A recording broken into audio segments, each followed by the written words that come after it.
Sahabat, kekayaan kuliner Ibu Pertiwi sudah tidak perlu diragukan lagi. Bahan-bahan yang ada di penjuru tanah air membuat rasa dan variasi makanan menjadi sangat kaya. Mulai dari sayuran, daging, hingga tulang. Tulang memiliki tekstur keras dan agak sulit untuk dikonsumsi. Tapi disitulah letak seni mengkonsumsi makanan bertulang. Ragam Indonesia kali ini akan membahas berbagai kuliner khas Indonesia yang disajikan beserta tulangnya.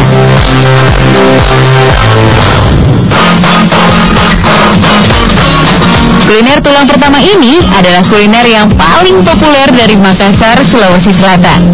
Apalagi kalau bukan sop kondro. Hidangan sop kondro agak berlemak, segar, dan tentunya nikmat disantap. Masakan khas Makassar ini paling banyak dicari turis domestik jika berkunjung ke kota Angin Mamiri. Isinya bukanlah daging sapi, tetapi tulang iga. Cita rasa sop kondro ini sangat menggoda. Ada dua varian kondro, yang tulang iganya dibakar bersama siraman bumbu kacang. Ada juga yang langsung direbus bersama kuah. Masakan ini kaya akan aroma rempah-rempah, dan bagian daging tersisa yang menempel pada tulang sangat empuk, sehingga tidak terlalu sulit untuk dinikmati. Rumah makan yang menyajikan menu ini biasanya menjaga kualitas rasa dan warisan resep turun-temurun. Dan cara membuatnya juga butuh perhatian khusus dan agak rumit, agar menghasilkan iga yang lezat. Bumbu-bumbu yang digunakan dalam masakan ini diantaranya lengkuas, daun salam, cengkeh, kapulaga, bawang merah dan putih, juga kacang tanah. Tak lupa kelapa sangrai untuk memperkaya rasa. Cara membuatnya dengan merebus iga sapi bersama bumbu kayu manis, cengkeh, dan daun salam hingga matang empuk. Biasanya tulang iga dimasak terpisah untuk menghasilkan cita rasa lezat. Bumbu lainnya dihaluskan lalu ditumis hingga harum. Air rebusan iga tadi dicampurkan dan dimasak hingga matang. Taburan bawang merah, perasa jeruk nipis, dan sambal bagi penyuka pedas melengkapi hangatnya kuah nikmatnya. Sop kondro pun siap untuk dinikmati. Untuk menikmati satu porsi kuliner berbahan dasar tulang iga sapi ini, Anda perlu menyiapkan budget sebesar 30 hingga 40 ribu rupiah. Kepuasan Anda dijamin sesuai dengan harganya.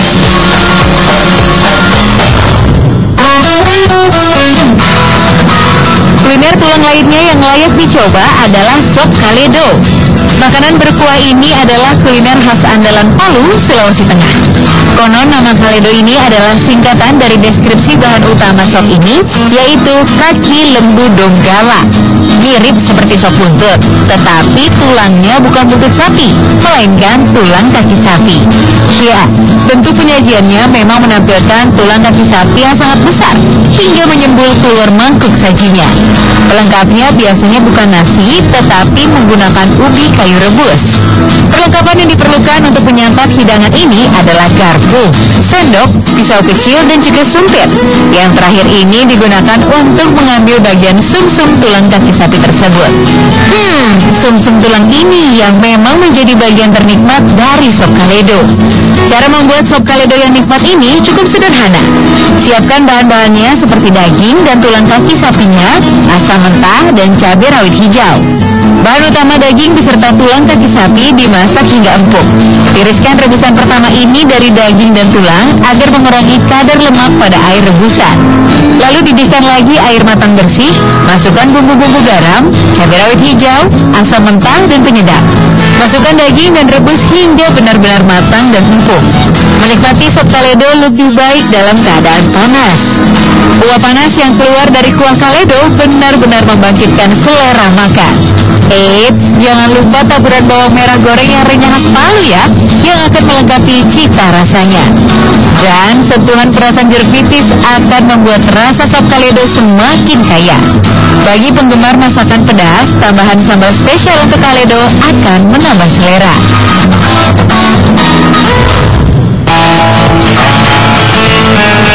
Kota Medan memang terkenal sebagai kota kuliner. Berbagai jenis makanan lezat tersaji di hampir setiap sudut kota. Bagi Anda peminat kuliner Kota Medan, jangan lewatkan yang satu ini, sup siti Rock. Rumah makan Sup City Rock terletak di Jalan Sunggal Medan, tak jauh dari Jalan Gatot Subroto atau Pasar Sei Sikambing. Selain lokasinya yang mudah dijangkau, kelezatan makanan yang disajikan adalah alasan utama kenapa rumah makan ini selalu dipenuhi pengunjung. Setiap hari, rumah makan City Rock selalu ramai didatangi pembeli. Biasanya pelanggan mulai ramai mulai pukul 11 siang atau menjelang waktu makan siang. Menu andalan yang tersaji di rumah makan City Rock adalah sop iga sapi dengan kuah bening dan rasanya yang gurih. Masakan Medan yang satu ini benar-benar menggugah selera. Kalau sudah sekali makan, pasti menambah. Selain itu, ada juga sup sum-sum kaki sapi. Cara makan sup sum-sum kaki sapi di rumah makan City Rock sangat unik. Sum-sum yang ada di dalam rongga tulang kaki sapi dihisap menggunakan sedotan. Rempah-rempahnya sangat terasa. Dagingnya juga cukup empuk. Menu lain yang selalu dicari oleh pelanggan, daging bakar disiram sambal pedas, daun ubi tumbuk, ikan teri tawar, gulai ikan sale, ikan asam pedas, dan udang kecap sambal pati serta tumis bunga pepaya. Pelanggan yang datang tidak hanya memesan untuk makan di tempat, banyak juga yang untuk dimakan di kantor atau dibawa pulang ke rumah. Mereka rela antri untuk memesan karena jika jam makan siang tiba, rumah makan itu akan penuh sesak dengan tamu. Bila ingin datang ke rumah makan City Rock, sebaiknya jangan datang terlalu siang kalau tidak ingin kehabisan masakan-masakan andalan di sini. Selain masakannya yang mampu menggoyangkan lidah pengunjung, kasir di rumah makan ini merupakan pemilik rumah makan City Rock itu sendiri. Namun, beliau tidak duduk di balik meja khusus seperti kasir rumah makan pada umumnya, melainkan berjalan keliling sambil membawa uang lembaran baru yang akan digunakan sebagai kembalian. Tunggu apa lagi? Langsung saja datang ke rumah makan Sup City Rock dan nikmati lezatnya sup dan masakan bercita rasa Tapanuli ini.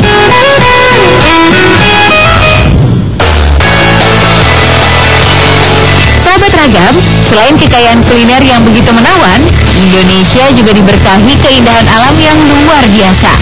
Kali ini, Ragam Indonesia akan mengajak Anda melihat-lihat pantai-pantai indah yang berada di sisi terluar Indonesia. Ada di mana saja? Berikut informasinya.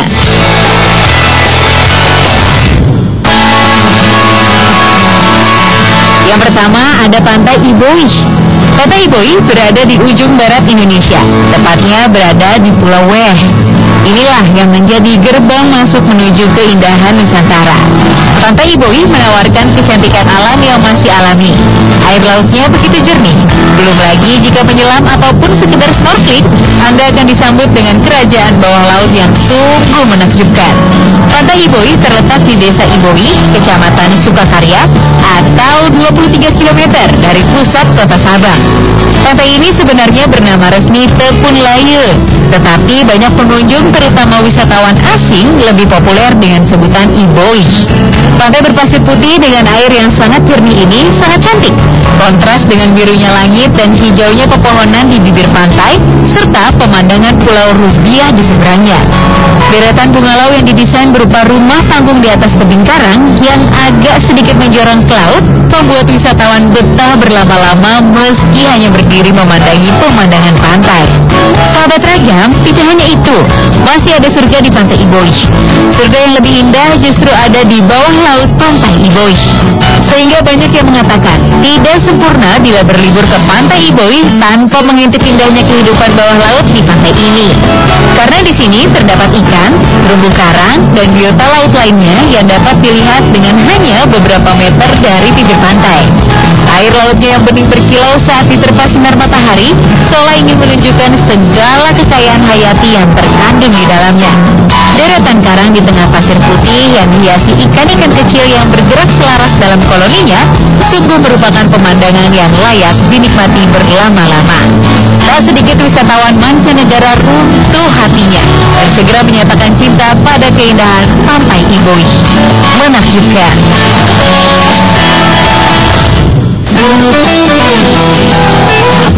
Selanjutnya ada Pantai Nembrala di Pulau Rote, sebuah pulau di ujung selatan Indonesia masuk dalam wilayah Provinsi Nusa Tenggara Timur.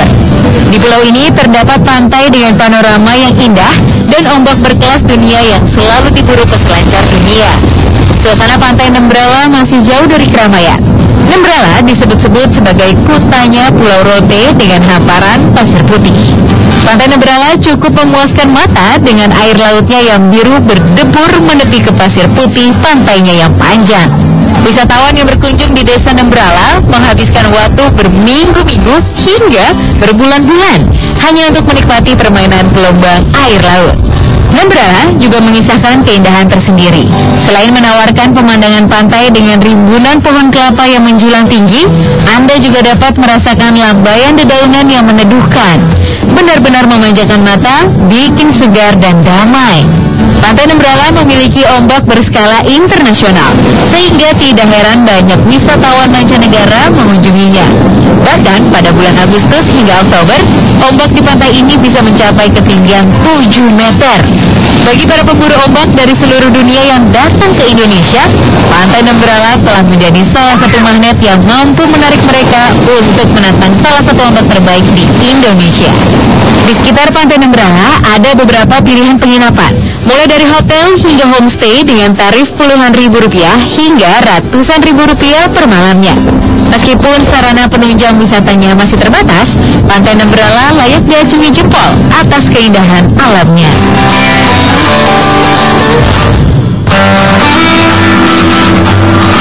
Berikutnya ada Pantai Ngurblot. Pantai ini berada di Kepulauan Kei, Maluku Tenggara. Kepulauan Kei sendiri secara geografis letaknya berada di utara Australia. Pantai Ngurblot adalah pantai yang memiliki garis tepian pasir yang sangat panjang. Tak heran jika kebanyakan wisatawan lebih mengenal pantai ini dengan sebutan Pantai Pasir Panjang. Bentangan pasir Pantai Ngurblot mencapai 3 km dengan deretan pohon kelapa yang membuat pantai semakin indah. Kekuatan Pantai Ngurblot adalah pasir putih yang sangat halus seperti tepung. Bahkan saat ombak sampai ke tepian, kemudian air laut menyatu dengan pasir membentuk warna putih susu. Kondisi pasir Pantai Ngurblot yang langka ini membuat National Geographic menganugerahinya sebagai pantai dengan pasir terhalus di Asia. Bahkan digadang-gadang, Ngurblot adalah pantai dengan pasir paling halus yang ada di dunia. Saat diperhatikan, butiran-butiran pasir Ngurblot terlihat berkilau. Dan di saat cuaca cerah, pastikan Anda membawa perlengkapan untuk bermain pasir. Hal ini juga yang banyak dilakukan oleh wisatawan saat menghabiskan waktu di Pantai Ngurblot. Selain itu, perairan Ngurblot juga sangat jernih dengan ombak yang tenang. Bercanda gurau dan merasakan deburan ombak Ngurblot merupakan satu sajian tersendiri. Di tepian Pantai Ngurblot terdapat sejumlah tempat beristirahat yang bisa digunakan pengunjung untuk bersantai. Dan saat sore menyapa, Pantai Ngurblot semakin sempurna dengan gumpalan awannya yang sangat menawan. Senja yang mulai menyapa dan tumpahan warna jingga semakin membuat teduh pandangan mata.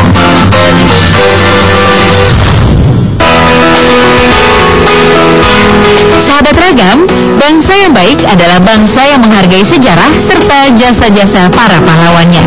Kali ini kami akan menyajikan informasi mengenai tempat-tempat serta situs bersejarah para pahlawan Indonesia. Ini dia informasinya.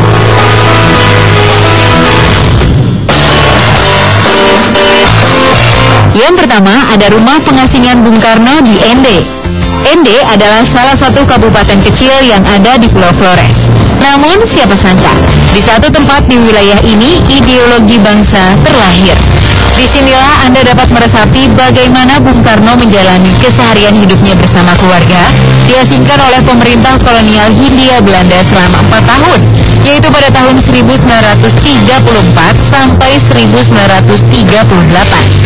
Di balik perjuangannya selama pengasingan, Ende telah membenamkan kesan mendalam bagi bapak pendiri bangsa Indonesia ini. Ende telah terkenal ke mancanegara jauh sebelum Taman Nasional Komodo dikunjungi wisatawan. Akan tetapi saat Bung Karno datang ke sini dahulu, Ende ibarat kota mati dengan jalanan kecil penuh beraspal. Saat itu rumah penduduk pun masih jarang. Rumah yang menghadap ke timur di Pelabuhan Ende ini awalnya milik Haji Abdullah Ambuwaru yang kemudian dikontrak oleh Bung Karno.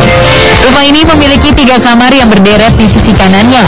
1 kamar tidur untuk Bung Karno, 1 kamar untuk Ibu Inggit bersama Ibu Amsih, dan 1 kamar lagi untuk ruang tamu. Tidak banyak yang berubah dari bentuk asli rumah yang dibangun tahun 1927 itu, kecuali saja atap sengnya yang diganti karena bocor. Rumah ini sejak tahun 1954 resmi dijadikan sebuah museum. Di rumah pengasingan Bung Karno ini dapat Anda jumpai beragam barang rumah tangga yang dahulu digunakan Bung Karno. Saat Anda berkunjung, disarankan Anda dipandu untuk mendapatkan penjelasan dan kisah menarik di baliknya. Mungkin tak ada yang meramalkan Ende, kota kecil sebagai tempat pembuangan Bung Karno, malah menguratkan sejarah karena keberadaannya. Bahkan kedua tempat tersebut menjadi situs yang kemudian dijadikan tujuan destinasi sejarah yang diandalkan pemerintah daerah.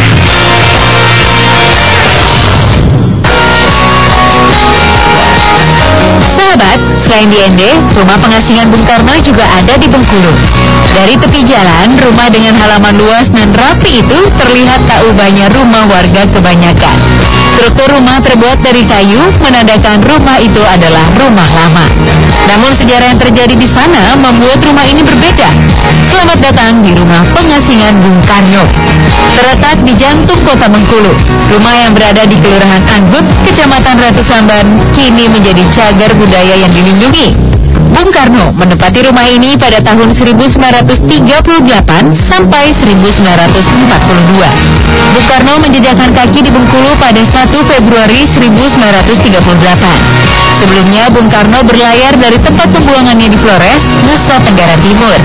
Setiap wisatawan dari luar kota, baik yang datang untuk keperluan kerja maupun wisata, hampir pasti selalu menyempatkan diri mengunjungi rumah bersejarah ini. Seakan kurang lengkap rasanya datang ke Bengkulu tanpa mengunjungi rumah pengasingan Bung Karno. Di rumah ini, kita masih bisa melihat ranjang besi yang pernah dipakai Bung Karno dan keluarganya.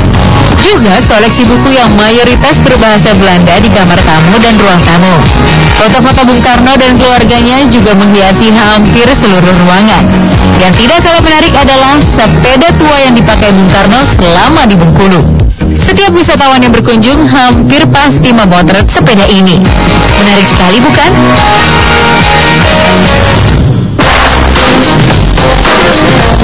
Sahabat Ragam, kembali lagi di Ragam Indonesia. Peninggalan bersejarah selanjutnya adalah makam Cut Nyak Dien. Makam pahlawan nasional yang berasal dari tanah Rencong, yakni Cut Nyak Dien.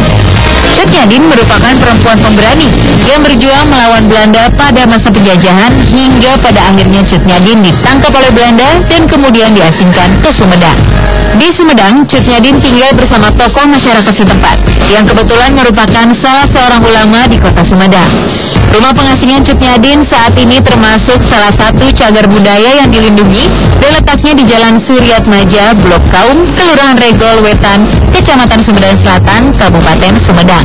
Sahabat Ragam, Cut Nyak Dien menghabiskan sisa hidupnya di kota ini hingga wafatnya pada 6 November 1908 dan dimakamkan di Sumedang. Letak makam pahlawan nasional ini terletak di pemakaman Gunung Puyuh, Desa Sukajaya, Kecamatan Sumedang Selatan, Kabupaten Sumedang.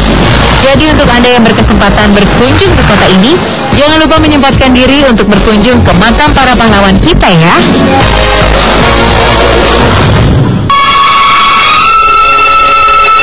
Nah, sahabat Ragam, inilah akhir kebersamaan kita dalam Ragam Indonesia pagi ini. Semoga seluruh sajian kami pagi ini bisa bermanfaat untuk menambah pengetahuan Anda. Saksikan terus Ragam Indonesia setiap hari Senin sampai Jumat pukul 6 pagi waktu Indonesia Barat. Terima kasih atas perhatian Anda dan sampai jumpa.